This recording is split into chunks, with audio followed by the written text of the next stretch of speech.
Hey,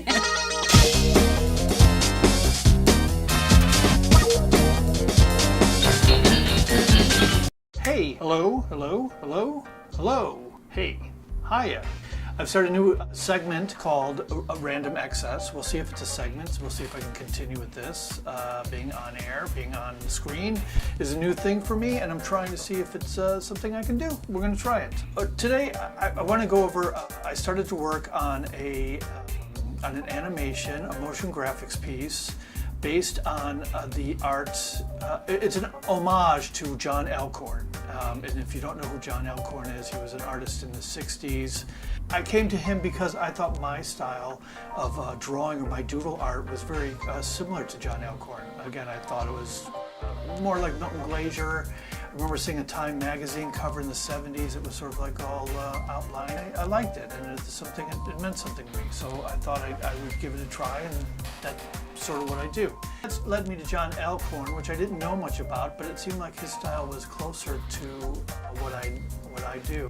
John Alcorn made an ad in the 60s for Pepsi, which I liked, and I thought that would be sort of an interesting thing to do, to learn how to do, to make an homage of sort of an updated version of that, because I already draw like that already, and I do some motion graphics, and I thought it would be sort of an interesting thing to sort of meld together.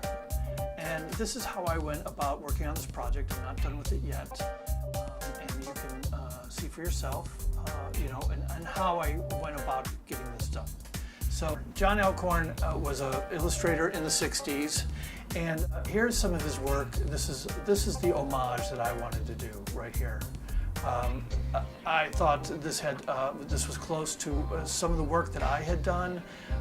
I thought it'd be interesting to actually make the Pepsi bottle three-dimensional and run a virtual camera in After Effects through it.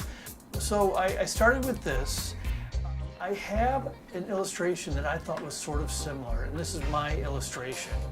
This can be found on iStock.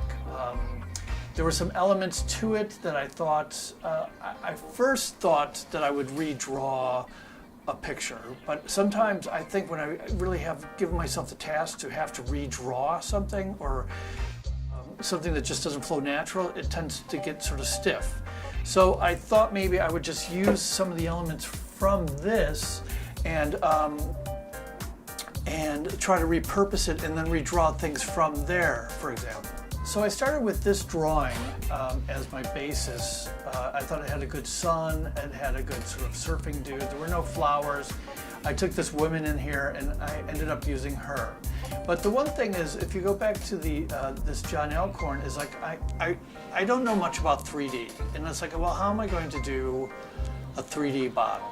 This was sort of perpetual, sort of a bothersome to me.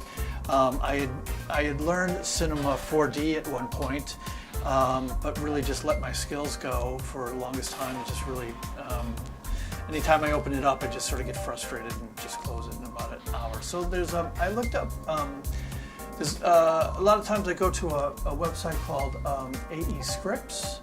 And AE Scripts, they have a plugin called Element 3D, which I thought was really quite interesting and quite useful. And Element 3D puts 3D elements into your After Effects project. I thought it would be sort of I wasn't doing anything super crazy, but I did need to put this bottle. And then I needed a 3D bottle, because I didn't know I couldn't render a 3D bottle. So I went over to Turbo Squid, and I found Sprite. I thought Sprite was sort of an interesting look. I liked it. It seemed to go with the colors I was going to be using and so forth. So I thought this would be a good thing to do. So I did that. I bought this bottle from Turbo Squid. I think it cost me $14. So I had Element 3D, and then I had the bottle. So this is the environment I built.